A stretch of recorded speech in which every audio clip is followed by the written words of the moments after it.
News, सच जरूरी है। नमस्कार, आप देख रहे हैं मेरे सिंह नेटवर्क की खास पेशकश राजनीति पर सबसे बड़ी चर्चा। मैं हूँ आपके साथ खुशी। राजनीति का सिलसिला यूं ही चलता रहता है, लेकिन कहते हैं आंकड़े कभी झूठ नहीं बोलते। आंकड़ों की नजर से देखें और सियासी दांवपन में ये सारी चीजें जो कि सामने आती है। पॉलिटिक्स पार्टी किस स्टेज पर खड़ी है, आइए बताते हैं। सुप्रीम कोर्ट बोला 4 हफ्ते में यूनिफॉर्म पॉलिसी बनाए केंद्र सरकार।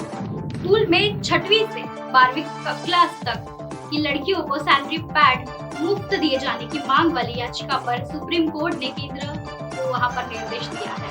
इसमें कहा है कि मेंस्ट्रुअल हाइजीन पर सभी राज्यों और केंद्र शासित प्रदेशों के लिए 4 हफ्ते के अंदर एक समान यूनिफॉर्म पॉलिसी बनाकर रिपोर्ट पेश की जाए। चीफ जस्टिस डीवाई चंद्रचूड़ और जस्टिस पीएसआई नरसिम्हा और जेबी परदीवाला के बेंच पर ये राज्यों और केंद्र शासित प्रदेशों से स्कूल में लड़कियों के टॉयलेट की उपलब्धता तथा और सैनिटरी पैड की सप्लाई को लेकर जानकारी भी मांगी की है। साथ ही राज्यों में केंद्र शासित प्रदेशों के लिए सैनिटरी पैड और सैनिटरी पैड वॉशिंग मशीन के लिए किए गए खर्च का ब्यूरो देने के लिए यहाँ कहा गया है। दरअसल एडवोकेट वरिंद्र कुमार शर्मा ने सुप्रीम कोर्ट में याचिका दायर करके लड़कियों के स्वास्थ्य पर चिंता जताई है।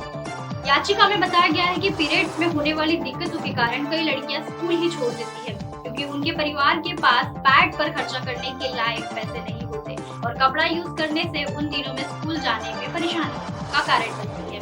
स्कूल में भी लड़कियों के लिए फ्री पैड की सुविधा नहीं है, इससे उनकी पढ़ाई भी प्रभावित हो रही है। इतना ही नहीं, स्कूलों में यूज्ड पैड को डिस्पोजल करने की भी सुविधा नहीं है।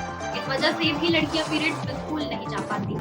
केंद्र ने भी कहा है कि ये हमारी नहीं, राज्यों की जिम्मेदारी है। कोर्ट में सुनवाई के दौरान केंद्र और से एएसजी ऐश्वर्या भाटी ने भी बताया कि वह लड़कियों के लिए पीरियड्स के दौरान स्वास्थ्य और स्वच्छता में सुधार के लिए समर्पित है, लेकिन स्वास्थ्य सेवाएं देने की जिम्मेदारी राज्य सरकारों की है। और एक अपडेट सामने आ रही है महाराष्ट्र में से लेकर। क्या महाराष्ट्र में फिर आएगी सियासी भूचाल? शिंदे समूह की सांसद भावना गवाली ने दिया बड़ा बयान।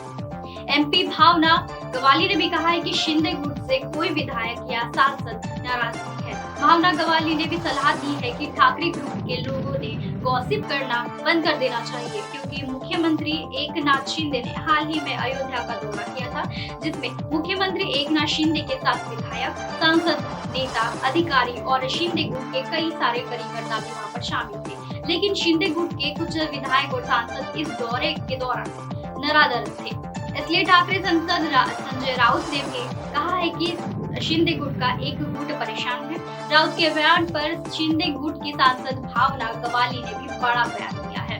शिंदे गुट से कोई विधायक या सांसद नाराज नहीं है। भावना गवाली ने भी सलाह दी है कि ठाकरे ग्रुप के लोगों को गॉसिप कर देना बंद कर देना चाहिए। साथ ही साथ ठाकरे गुट के कुछ विधायक और सांसद हमारे संपर्क में हैं, जो कि भावना गवाली के एक बयान में देते हुए उन्होंने कुछ दिनों पहले ही विद्रोह किया था। और एक अपडेट सामने आ रही है, राज्य में से एक नई पार्टियां की एंट्री भी बताई जा रही है, जहां पर संस्पर्धाओं के लिए भी झटका दिया जा रहा है। बैठक छत्रपति संभाजी नगर में होगी, जहां पर बता दें कि महाराष्ट्र की राजनीति में उद्धव ठाकरे की शिवसेना और एकनाथ शिंदे के बीच तनातनी भी अभी भी सुप्रीम कोर्ट का फैसला आना बाकी है।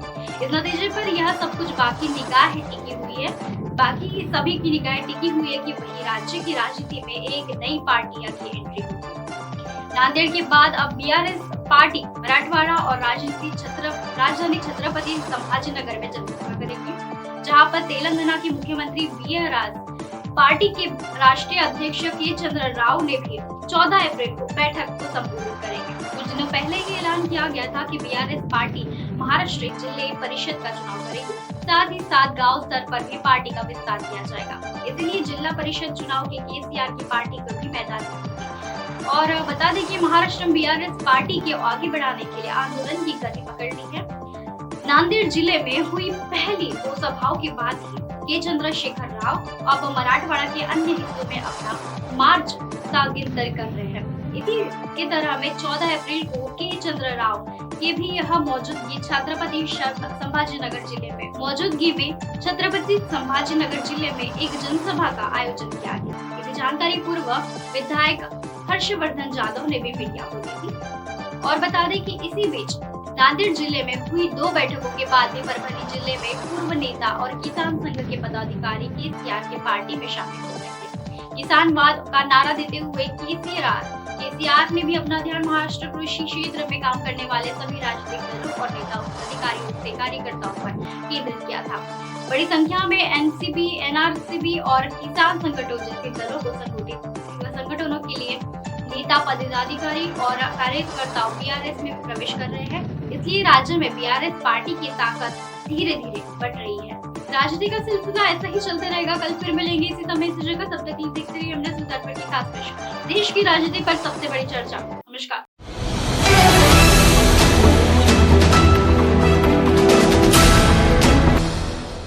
ये है एमएनएस न्यूज़ नेटवर्क और आप देख रहे हैं एमएनएस न्यूज़।